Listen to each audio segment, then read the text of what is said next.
Okay, so I'm going to show you how to do shadow print.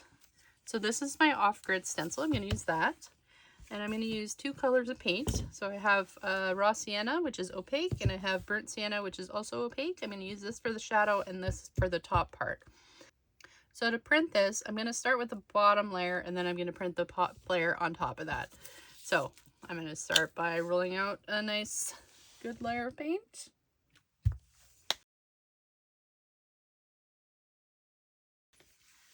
Maybe a little bit more than that.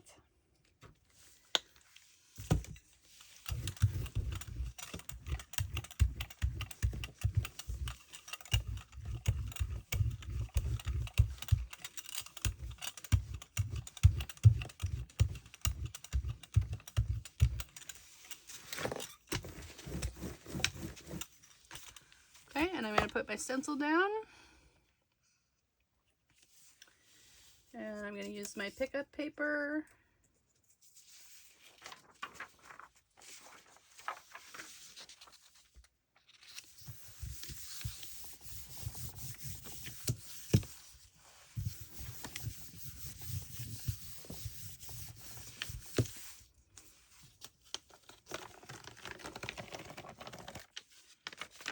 Okay, so there's the first print. I'm going to clean this plate off now.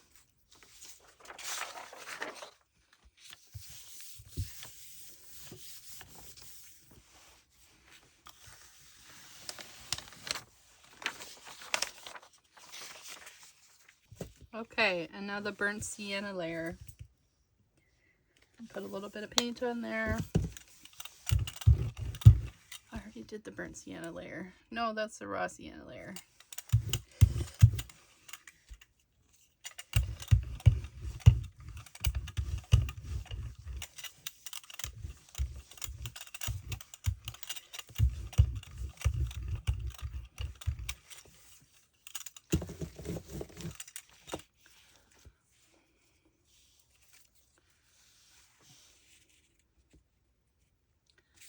Okay, we're going to put the stencil the same way around.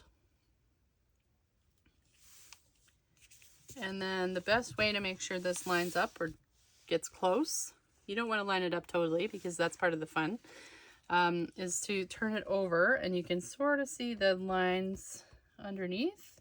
And you want to just kind of line it up close and then take it a little bit offset. Print it right like that. This is where it's handy to have your gel plate on a piece of plexiglass or something that you can see through. And pulling it up. So there you go. We've kind of got an offset here. We kind of have a bit of a shadow print. You can try this in different colors, different darknesses of paint. It's pretty versatile, and it's kind of a fun effect.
Don't forget to like and subscribe to my channel. Thanks.